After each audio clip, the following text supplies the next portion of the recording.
નમસ્કાર મિત્રો, આપ સર્વેનું વર્લ્ડ ઇન બોક્સ પર હાર્દિક સ્વાગત છે. જીપીએસસી ડેસ્ટિનેશન કાર્યક્રમમાં આજે આપણે સૂર્ય વિશે ચર્ચા કરવાની છે. આજે આપણે સૂર્ય વિશે બેઝિક માહિતી, તેનું બંધારણ આપણે ધ્યાનમાં રાખશું અને સોલર મેક્સિમમ અને સોલર મિનિમમ આ ઘટનાઓ શું છે એનો પરિચય મેળવશું. આ ટોપિક પસંદ કરવા પાછળનું કારણ એ છે કે વર્ષ 2025માં સોલર મેક્સિમમની ઘટનાઓ જોવા મળવાની છે અને સોલર મેક્સિમમની ઘટનાઓની અસરો પૃથ્વી ઉપર થતી પ્રવૃત્તિઓ ઉપર પણ પડતી હોય છે. એટલે એ અનુસંધાને આપણે આ ટોપિકને ચર્ચામાં લેવો પડશે. હવે જો આપણે સોલર મેક્સિમમ, સોલર મિનિમમ આવા બધા ટોપિકને ધ્યાનમાં રાખવો છે અથવા તો એની પર ચર્ચા કરવી છે તો આપણને સૂર્યના બંધારણ વિશે અને અન્ય કેટલાક મુદ્દાઓ પણ આપણા ધ્યાનમાં રાખવા જોઈએ. તો એ પણ આપણને પ્રિલિમ પરીક્ષાઓમાં હેલ્પફુલ થાય. તો આપણે ચર્ચાઓમાં આગળ વધીએ. તો દોસ્તો, આપણી પૃથ્વી જેના લીધે અસ્તિત્વ ધરાવે છે, આપણા બધાનું જીવન જેનાથી ઉર્જા મેળવે છે, તો એ સૂર્ય આ આપણા સૌરમંડળનો સૌથી મોટો ખગોળીય પિંડ છે. સૂર્ય એક મધ્યમ કદ આકારનો તારો છે જે મિલ્કી વે ગેલેક્સી આકાશ ગંગામાં પોતાનું સ્થાન ધરાવે છે. તો મિત્રો, સૂર્ય પીળા રંગનો યલો ડ્વાર્ફ સ્ટાર છે. આપણને આ માહિતી હોવી જોઈએ અને મધ્યમ કદનો તારો છે. આ પણ પ્રિલિમ માટે એટલી માહિતી આપણને હોવી જોઈએ. સૂર્યની ઉત્પત્તિ એક્ઝેક્ટલી ક્યારે થઈ એ જાણી શકાય એમ નથી. એના માટે કોશિશ પ્રયત્ન ચાલુ છે, પણ આશરે અંદાજે 4.5 બિલિયન વર્ષો પહેલાં સૂર્યની ઉત્પત્તિ થઈ હશે આવો વૈજ્ઞાનિક ખગોળીય અંદાજ છે.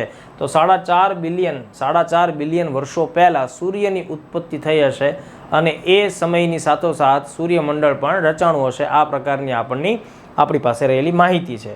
હવે મધ્યમ કદનો તારો, પીળા રંગનો યલો ડ્વાર્ફ તારો, આ બધો પણ આપણી પાસે આઈએમપી ડેટા છે જે આપણે ધ્યાનમાં રાખવો પડશે. સૂર્યનો વ્યાસ આશરે 13,92,000 કિલોમીટર છે. કેટલાક સોર્સમાં, નાસા સહિતના સોર્સમાં એને સીધું 14 લાખ કિલોમીટર આ પ્રકારે રજૂ કરવામાં આવતું હોય છે, પણ આપણે જીસીઆરટીના આંકડાઓને ધ્યાનમાં રાખીએ તો એ 13,92,000 કિલોમીટર જેટલો એનો વ્યાસ થાય. પૃથ્વીના વ્યાસ સાથે જો આપણે એની તુલના કરીએ મિત્રો, તો સૂર્યનો વ્યાસ પૃથ્વીના વ્યાસ કરતાં 109 ગણો વધારે આપણને જોવા મળે છે. કદ અને આકારની દ્રષ્ટિએ જો મિત્રો આપણે વાત કરીએ કે કદ અને દળની દ્રષ્ટિએ વાત કરીએ તો એક સૂર્યનું કેટલું દળ થાય છે તો કે 1.3 મિલિયન પૃથ્વીનું જેટલું દળ થાય. તો આટલું કમ્પેરેટિવલી ડેટા આપણને જોવા મળે છે. ચલો આપણે એનાથી આગળ વધીએ. મેં તમને હમણાં વાત કરી કે સૂર્ય મિલ્કી વે આકાશગંગા ગેલેક્સીનો હિસ્સો છે. તો અહીંયા જે આકૃતિ દર્શાવવામાં આવી છે આ એક અંદાજ છે કે ભાઈ આ પ્રકારે મિલ્કી વે કામ કરે છે અને મિલ્કી વેમાં ઓરિયન્સ પર સ્પાઇરલ આર્મ આ એ લોકેશન છે જ્યાં સૂર્ય અને સૂર્યમંડળ અસ્તિત્વ ધરાવે છે. તો સૂર્યમંડળ છે, સૂર્ય છે એ મિલ્કી વે ગેલેક્સી આકાશગંગામાં ઓરિયન્સ પૂર તરીકે વૈજ્ઞાનિકોએ જેને આઈડેન્ટિફાય કરેલ છે એ જગ્યા, બરાબર, એ સ્પાઇરલ આર્મનો હિસ્સો છે. આ પણ એક વિગત તમારે ધ્યાનમાં રાખવી પડશે. સૂર્યમંડળ એટલે કે સૂર્ય જે છે એ આકાશગંગાના કેન્દ્રની આસપાસ ખૂબ જ તીવ્ર ગતિથી પરિક્રમણ કરે છે. અને મિત્રો, સૂર્ય પોતાના સમગ્ર સૌર પરિવાર સાથે 7,20,000 કિલોમીટર પ્રતિ કલાકની ઝડપે મિલ્કી વે આકાશગંગાના કેન્દ્રની આસપાસ પરિક્રમણ કરે છે. આટલી ઝડપે પરિક્રમણ કરતાં પણ સૂર્યને મિલ્કી વે આકાશગંગાના કેન્દ્રની આસપાસ એક ચક્કર લગાવતા આશરે 230 મિલિયન વર્ષો લાગે છે. 230 મિલિયન વર્ષ લાગે છે. આ 230 મિલિયન વર્ષ પૃથ્વી ઉપર પસાર થાય ત્યારે સૂર્ય આકાશગંગાના કેન્દ્રની આસપાસ એક પરિક્રમણ પૂરું કરે છે. મિત્રો, આ જે 230 મિલિયન વર્ષો છે આ સમયગાળાને એક ગેલેક્ટિક યર તરીકે પણ આપણે ઓળખીએ છીએ અથવા તેને આપણે એક કોસ્મિક વર્ષ તરીકે પણ ઓળખીએ છીએ. તો ગેલેક્ટિક વર્ષ અથવા કોસ્મિક વર્ષ છે તો એનું મૂલ્ય, બરાબર, સમય એ કેટલો થાય તો 230 મિલિયન વર્ષ થાય. આ ફેક્ટ આપણે ધ્યાનમાં રાખવું પડશે. ચાલો હવે આપણે એનાથી આગળ વધીએ. સૂર્ય અને પૃથ્વી વચ્ચેનું અંતર આપ બધા જાણતા હશો 93 મિલિયન માઇલ્સ છે. ઓકે, અથવા જો તમે એને કિલોમીટરમાં કન્વર્ટ કરો તો એ 150 મિલિયન કિલોમીટર છે. પણ આ એક સરેરાશ અંતર છે. પૃથ્વી જ્યારે સૂર્યની નજીક હોય ત્યારે આ અંતર 147 મિલિયન કિલોમીટર જોવા મળે. ઓકે, અને પૃથ્વી જ્યારે સૂર્યથી દૂર હોય તો મહત્તમ કેટલી દૂર હોય? 152 મિલિયન કિલોમીટર જેટલી દૂર હોય. તો એનો સરેરાશ આપણે કાઢીએ તો આપણને 150 મિલિયન કિલોમીટર જેટલું અંતર જોવા મળે. ખગોળવિદોએ આ 150 મિલિયન કિલોમીટર છે તેને એક એસ્ટ્રોનોમિકલ યુનિટ એટલે કે એક AU તરીકે ડિફાઇન કરેલ છે. તમને એક્ઝામમાં પ્રશ્ન પૂછી શકાય કે ભાઈ એક એસ્ટ્રોનોમિકલ યુનિટ એટલે કેટલું અંતર થાય અથવા એ કઈ બાબતને દર્શાવે છે? તો એક એસ્ટ્રોનોમિકલ યુનિટ છે એ અંતર દર્શાવે છે, જેનું મૂલ્ય અહીંયા જે આંકડાઓ લખ્યા છે એને સમકક્ષ થાય છે. અને આ આંકડાઓ શું છે? પૃથ્વી અને સૂર્ય વચ્ચેના સરેરાશ અંતરની પરિસ્થિતિ આપણને દર્શાવે છે. બીજો એક મુદ્દો ધ્યાનમાં રાખવો પડશે. સૂર્યના કેન્દ્રમાં જે તાપ ન્યુક્લિયર સંલયન પ્રક્રિયા, બરાબર, ન્યુક્લિયર ફ્યુઝનની જે નેચરલ એક્ટિવિટી ત્યાં જોવા મળે છે એના લીધે ઘણી બધી ઉર્જા છૂટી પડે છે. આ ઉર્જા પ્રકાશ તરંગો અને ઉષ્માના તરંગો સ્વરૂપે સૂર્યની આસપાસના બ્રહ્માંડમાં ફેલાય છે, એટલે કે સૌરમંડળમાં ફેલાય છે. એ જે પ્રકાશ ત્યાંથી નીકળે છે એનો વેગ કેટલો છે મિત્રો? 3 લાખ કિલોમીટર પ્રતિ સેકન્ડ છે. એટલે પ્રકાશનો વેગ છે એ અચળ છે. પ્રકાશનો વેગ કેટલો છે? 3 લાખ કિલોમીટર પ્રતિ સેકન્ડ. અહીંયા સેકન્ડમાં યુનિટ છે, ખાસ આપણે ધ્યાનમાં રાખવું પડશે. હવે આ સૂર્યકિરણને પૃથ્વી પર પહોંચતા કેટલો સમય લાગે છે? આ પ્રશ્ન તમારે ધ્યાનમાં રાખવાનો છે. સૂર્યનો પ્રકાશ પૃથ્વી ઉપર 8 મિનિટ અને 20 સેકન્ડ, એવરેજ 8 મિનિટ અને 20 સેકન્ડ જેટલો ટાઈમ લે. માનો કે આ જ વસ્તુને આપણે સેકન્ડમાં જ કન્વર્ટ કરવી છે ટોટલ, તો આશરે 500 સેકન્ડનો ટાઈમ લાગે છે. તો આટલી બેઝિક બાબતો આપણે ધ્યાનમાં રાખીએ. હવે જુઓ, સૂર્યની સૌથી નજીકનો તારો અથવા પૃથ્વીની સૂર્ય બાદ સૌથી નજીકનો તારો, બે રીતે પણ પ્રશ્ન તરીકે આપણે ધ્યાનમાં રાખવું પડશે. તો જો સૂર્યની સૌથી નજીકનો તારો છે મિત્રો, એને વૈજ્ઞાનિકોએ પ્રોક્સિમા સેન્ચુરી આવું નામ આપેલું છે. પ્રોક્સિમા સેન્ચુરી, સૂર્યની સૌથી નજીકનો તારો.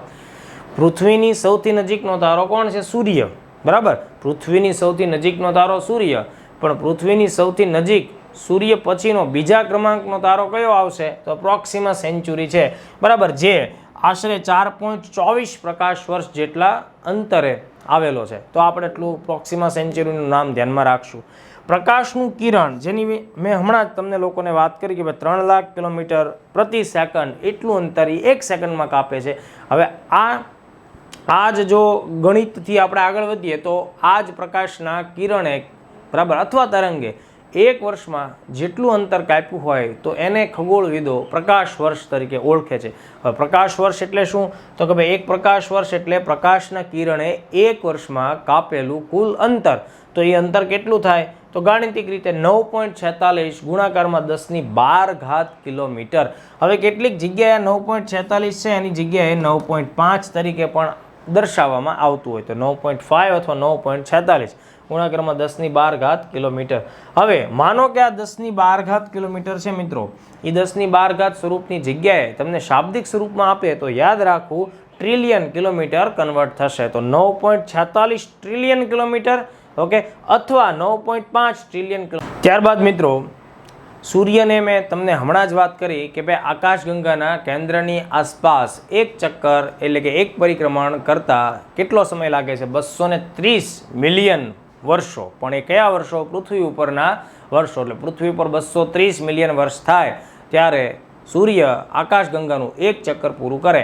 એના માટે આપણે બે શબ્દ વાપરી શકીએ. કોસ્મિક યર તરીકે પણ આ સમયને ઓળખી શકીએ છીએ અથવા તેને ગેલેક્ટિક યર આવા નામથી પણ આપણે ઓળખી શકીએ છીએ. હવે જુઓ, અહીંયા વૈજ્ઞાનિક લોકોએ જે અંદાજ લગાવ્યો છે એ મુજબ સૂર્ય છે એને પોતાની ધરી ઉપર, મતલબ પોતાની જે ધરી છે એની આસપાસ પણ સૂર્યને ચક્કર લગાવવા માટે કેટલો ટાઈમ લાગે છે એની આપણે થોડી ચર્ચા કરીએ. તો જો મિત્રો, સૂર્યમંડળમાં બાકીના જે કેટલાક ગ્રહો છે એમાં અમુક ગ્રહો નક્કર છે, એટલે ઘન એનું બંધારણ છે, ઉપરની સપાટી ઘન આકારથી બનેલી છે, ઘન પદાર્થોથી બનેલી છે. દાખલા તરીકે પૃથ્વી, બરાબર, દાખલા તરીકે મંગળ. કેટલાક દૂરના ગ્રહો છે તો એની સપાટી ઘન નથી, એ વધારે પડતા ડસ્ટથી બનેલા છે. સૂર્ય પોતે, યાદ રાખજો, સૂર્ય પોતે પૃથ્વીની જેમ નક્કર સપાટી ધરાવતો નથી. સૂર્ય પોતે હાઇડ્રોજન હિલિયમથી બનેલો છે અને પ્લાઝમા કન્ડિશનમાં પોતાનું અસ્તિત્વ ધરાવે છે. એટલે આ પ્લાઝમા મટીરિયલ છે એ એક સાથે પોતાની ધરીની આસપાસ એ ધરી ભ્રમણ કરતું નથી. દાખલા તરીકે તમે સમજો કે સૂર્ય પોતે નક્કર સપાટી નથી ધરાવતો, એટલા માટે શું થાય કે ભાઈ સૂર્યની સપાટી છે એને પોતાની જ ધરીની આસપાસ ધરી ભ્રમણ કરતા અલગ અલગ એરિયામાં અલગ અલગ સમય લાગે છે. દાખલા તરીકે સમજો સૂર્યનો જો આપણે વિષુવવૃત્ત કન્સિડર કરીએ ઇક્વેટર, તો એમાં જે દ્રવ્ય છે ઓકે એને એક ચક્કર લગાવતા પોતાની જ ધરીની આસપાસ આશરે 25 દિવસોનો સમય લાગે છે. હવે જો જેમ તમે ઉપર જાઓ છો ધ્રુવ તરફ ઓકે એમ આ સમયગાળામાં ફેરફાર થાય, સમયગાળો વધતો જાય છે બરાબર. એટલે જુઓ જેમ જેમ આપણે ઉપર જઈએ છીએ તો 25 દિવસમાંથી અહીંયા રહેલું દ્રવ્ય 26 દિવસ બરાબર, 28 દિવસ, 31 દિવસ, અને ધ્રુવ ઉપર એક દિવસ છે, મતલબ સૂર્ય પોતાની ધરીની આસપાસ ધરી ભ્રમણ કરે એના માટે એને 35 દિવસ લાગે છે. તો આ વિગત તમારે ખાસ સમજવાની. આવું કેમ થાય છે? તો આવું એટલા માટે થાય છે કે સૂર્ય કોઈ ઘન નક્કર સપાટી ધરાવતો નથી. એ હાઇડ્રોજન હિલિયમથી બનેલો છે અને એમાં પણ એ પ્લાઝમા કન્ડિશન ધરાવે છે. પ્લાઝમા કન્ડિશન એટલે કોઈ પણ દ્રવ્યની અવસ્થાનો ચોથો તબક્કો કે જેની અંદર એ ઇલેક્ટ્રિફાઈડ આયન્સ કન્ડિશનની અંદર આપણને એ પોતે કોઈ પણ દ્રવ્યનું અસ્તિત્વ જોવા મળતું હોય છે. ચલો આપણે એનાથી આગળ વધીએ. તો સૂર્યના બંધારણ વિશે હું તમને કેટલીક વિગતો આપવા માગું છું, કારણ કે સૂર્યના બંધારણમાંથી પણ તમને પ્રિલિમ પરીક્ષામાં પ્રશ્નો પૂછી શકાય. તો જુઓ, સૂર્યની આંતરિક અને બાહ્ય રચના આવી રીતે આપણે એના બે ભાગ પાડતા હોઈએ છીએ. અને સૂર્ય બન્યો છે શાનો? હાઇડ્રોજનનો બરાબર. હાઇડ્રોજન છે એ હિલિયમમાં રૂપાંતરિત થતું રહે છે સૂર્ય ઉપર, અને આ હાઇડ્રોજનનું હિલિયમમાં રૂપાંતરણ છે એ તાપ ન્યુક્લિયર સંલયન પ્રક્રિયા દ્વારા થાય છે, જે કુદરતી રીતે ત્યાં શરૂ થયેલી છે. અને એના લીધે આ હાઇડ્રોજન છે એ રૂપાંતરિત કેમાં થાય છે? હિલિયમમાં રૂપાંતરિત થાય છે બરાબર. તો સૂર્ય ઉપર આપણને મુખ્યત્વે અત્યારે શું અંદાજ છે? બે તત્વો છે, હાઇડ્રોજન અને હિલિયમ બરાબર. તો હવે સૂર્યની આંતરિક રચનાઓ વૈજ્ઞાનિક લોકોએ જે વિચારી છે તો એને 3 તબક્કાઓમાં વિભાજિત કરેલી છે. એમાં સૌથી અગત્યનો તબક્કો છે એને કોર તબક્કો અથવા તો કોર અવસ્થા અથવા કોર સ્થાન એવું આપણે કહીએ છીએ. આ કોર એ જગ્યા છે કે જ્યાં થર્મોન્યુક્લિયર પ્રોસેસ અથવા તો પરમાણુ સંલયનની પ્રક્રિયા છે એ હાથ ધરાય છે, અથવા તો પરમાણુ સંલયન છે એ ત્યાં જોવા મળે છે બરાબર. હવે ત્યારબાદનો બીજો તબક્કો છે અથવા એની ઉપરની અવસ્થા કે સ્થાન છે એને રેડિયેટિવ ઝોન તરીકે ઓળખીએ છીએ, અને એનાથી ઉપરનો આંતરિક છેલ્લો તબક્કો એને કોન્વેક્શન ઝોન તરીકે આપણે ઓળખીએ છીએ. તો આ જે 3 તબક્કાઓ છે અથવા તો આ 3 ઘટકો છે આંતરિક રચના સાથે સંકળાયેલા છે. સૌથી વધુ તાપમાન તમને ક્યાં જોવા મળશે? કોરમાં જોવા મળશે. કોર છે ત્યાં શું થશે? પરમાણુ સંલયનની પ્રક્રિયા થતી હોય છે. હવે સૂર્યની બાહ્ય રચના વિશે વાત કરીએ તો સૂર્યની બાહ્ય રચનાનો ક્રમ કંઈક આ મુજબ છે. ફોટોસ્ફિયર એટલે પ્રકાશનું આવરણ. તો દોસ્તો ધ્યાન આપો, સૂર્યને ઘન સપાટી છે નહીં, એટલે અહીંયા આપણને ફોટોસ્ફિયર પ્રકાશનું આવરણ દેખાય છે તો આપણે માનીએ છીએ કે આ બાહ્ય આવરણ અહીંયાથી શરૂ થાય. તો ફોટોસ્ફિયરને જનરલી સૂર્યની સપાટી આવું આપણે કહેતા હોઈએ, પણ એ સપાટી ઘન અવસ્થા ધરાવતી નથી.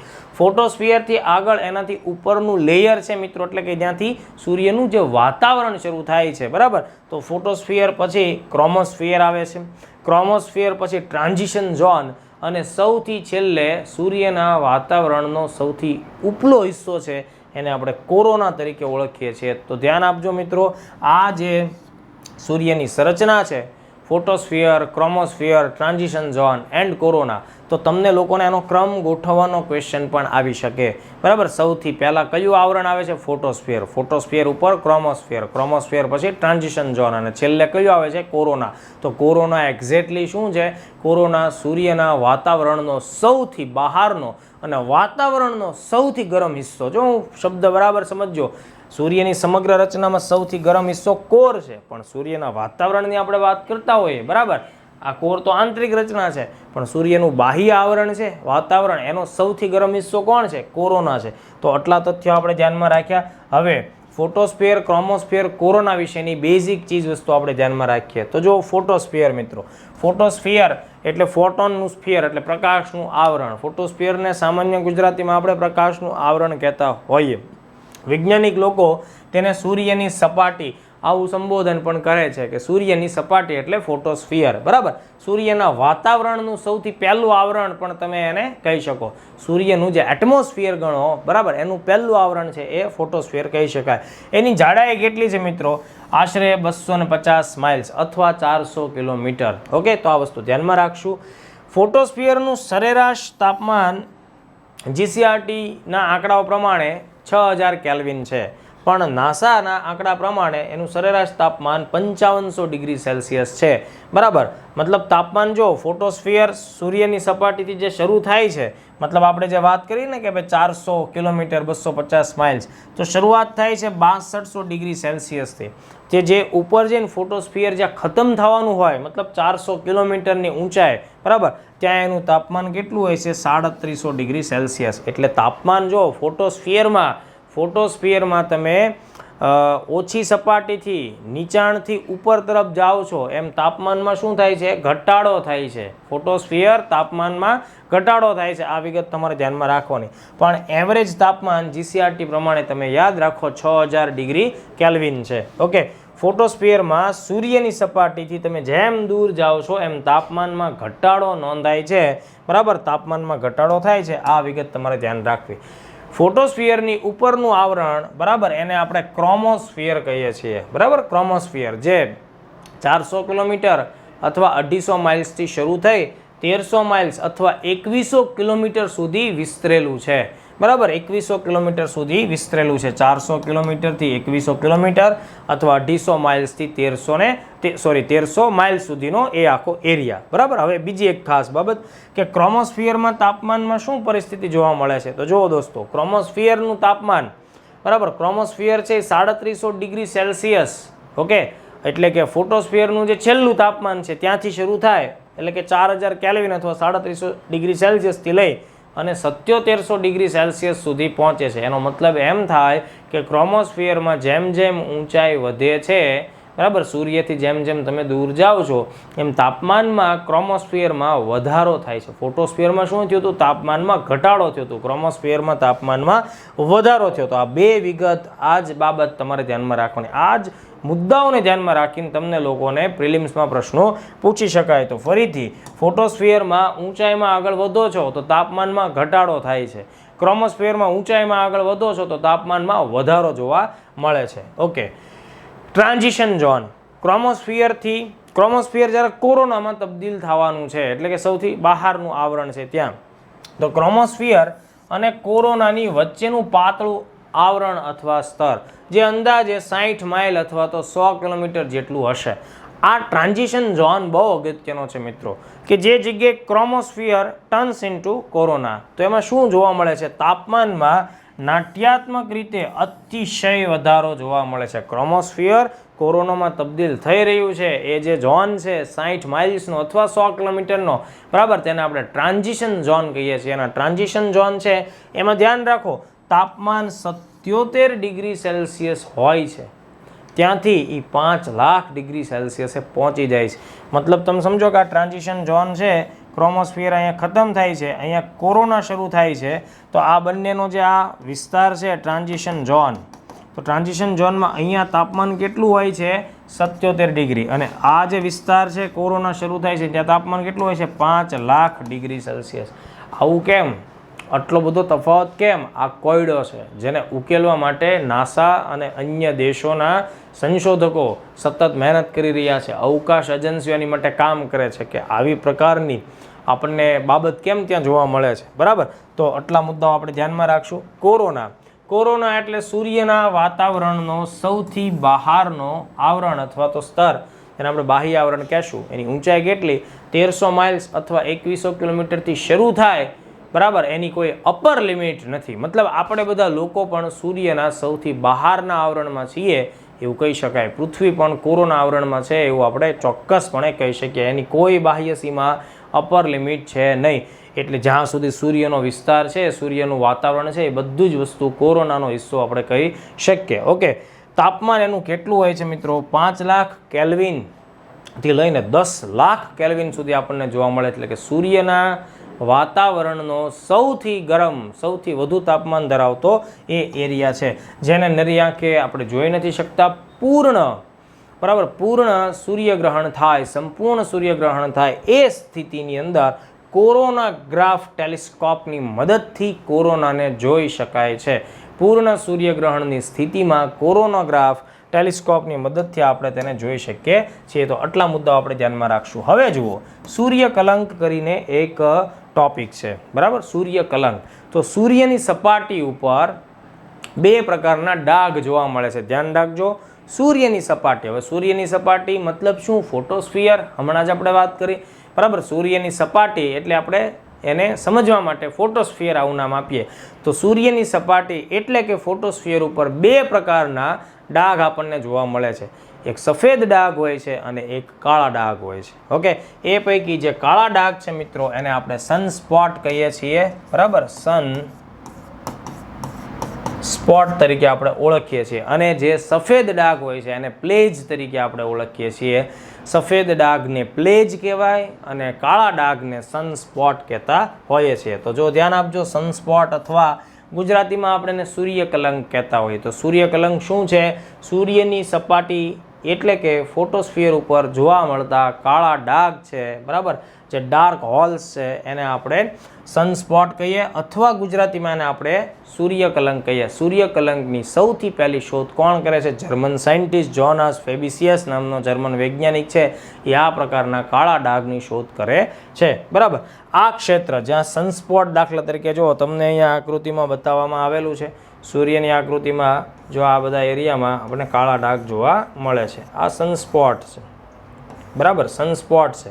આ સનસ્પોટ છે, સૂર્યકલંક. આ ક્ષેત્રનું તાપમાન કેવું હોય? નીચું હોય. નીચું એટલે કેવું? તમે હું રહી શકીએ એટલું નીચું ન હોય, પણ આ જે સપાટીની એવરેજ ટેમ્પરેચર છે એના કરતાં નીચું હોય છે. એટલે સનસ્પોટનું ટેમ્પરેચર નીચું હોય છે. પ્રિલિમ્સમાં કોન્સેપ્ટવાળા ક્વેશ્ચન્સમાં મુદ્દો તમારે ધ્યાનમાં રાખવો પડશે. હવે આ સૂર્યકલંકો કેમ બને છે? આ પ્રશ્ન તમારે ધ્યાનમાં રાખવાનો છે. સૂર્યકલંક, સનસ્પોટ, જે ડાર્ક હોલ્સ બન્યા એ કેમ બન્યા? તો ડાર્ક હોલ્સ બનવા પાછળ સૂર્યનું ચુંબકીય ક્ષેત્ર જવાબદાર છે. કોણ જવાબદાર છે? સૂર્યનું ચુંબકીય ક્ષેત્ર. ખાસ ધ્યાન રાખજો, સૂર્યનું ચુંબકીય ક્ષેત્ર છે એ જ્યારે વાતાવરણની બહાર ફેંકાય એટલે અંદરની ચુંબકીય ઉર્જા, ઓકે, એ સૂર્યના વાતાવરણમાંથી બહાર ફેંકાય છે. તો જે એરિયામાંથી બહાર ફેંકાય છે, બરાબર, એ એરિયામાં કાળો ડાઘ પડી જાય છે. એટલે ચુંબકીય ક્ષેત્ર વાતાવરણની જ્યારે બહાર ફેંકાય ત્યારે સનસ્પોટ, ઓકે, સનસ્પોટ, અહીંયા તમારે સ્પોટ્સ નહીં પણ સનસ્પોટ યાદ રાખવાનું છે, સૂર્યકલંક બને છે.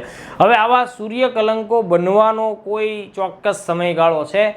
તો અત્યાર સુધીના અભ્યાસ ઉપરથી ખ્યાલ આવે છે કે ભાઈ આવી ઘટના દર 11 વર્ષે જોવા મળે છે, જેને આપણે સોલર સાયકલ તરીકે પણ ઓળખીએ છીએ. તો સનસ્પોટની સાયકલ દર 11 વર્ષે જોવા મળે છે. 11 વર્ષે સૂર્યની સપાટી ઉપર આ પ્રકારના કાળા ડાઘા બને છે, બરાબર. એ કાળા ડાઘા કંઈ કાયમી નથી, અમુક સમયે જતા પણ રહે છે. તો આ પ્રકારની ઘટના દર કેટલા વર્ષે મળે છે? 11 વર્ષે મળે છે, જેને આપણે સોલર સાયકલ તરીકે ઓળખીએ છીએ. સૂર્યકલંકો જ્યારે જ્યારે પણ સૂર્ય ઉપર બને તો એના લીધે સૂર્યની પરિસ્થિતિમાં બદલાવ આવે છે, સૂર્યના ચુંબકીય ક્ષેત્રમાં બદલાવ આવે છે, સૂર્યમાંથી બહાર નીકળતી ઉર્જા છે એમાં બદલાવ આવે છે અને એની અસર સૂર્યમંડળના દરેક સદસ્ય એટલે કે પૃથ્વી ઉપર પણ પડતી હોય. એટલે આપણે વૈશ્વિક આબોહવા, બરાબર, એને અસર કરતી બાબત તરીકે પણ જોઈ શકીએ છીએ. ચાલો હવે આપણે એનાથી આગળ વધીએ. જુઓ, સૂર્યનું જે ચુંબકીય ક્ષેત્ર છે એને હેલિયોસ્ફિયર કહેવામાં આવે છે. સૂર્યના ચુંબકીય ક્ષેત્રને હેલિયોસ્ફિયર કહેવામાં આવે. આ મુદ્દો ધ્યાનમાં રાખજો. અને હેલિયોસ્ફિયર, સૂર્યનું ચુંબકીય ક્ષેત્ર દર 11 વર્ષે બદલાઈ જાય.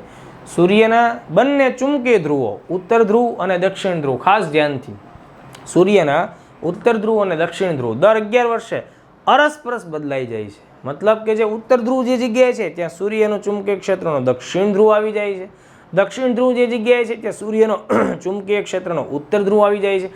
એકદમ ટોટલી ફ્લિપ થાય છે. મતલબ કે ટોટલી આ બંને ધ્રુવ એકબીજાને બદલી નાખે છે. ઉત્તર ધ્રુવની જગ્યાએ દક્ષિણ ધ્રુવ, દક્ષિણ ધ્રુવની જગ્યાએ ઉત્તર ધ્રુવ આવી જાય. આ ઘટના જે મિત્રો દર 11 વર્ષે થાય.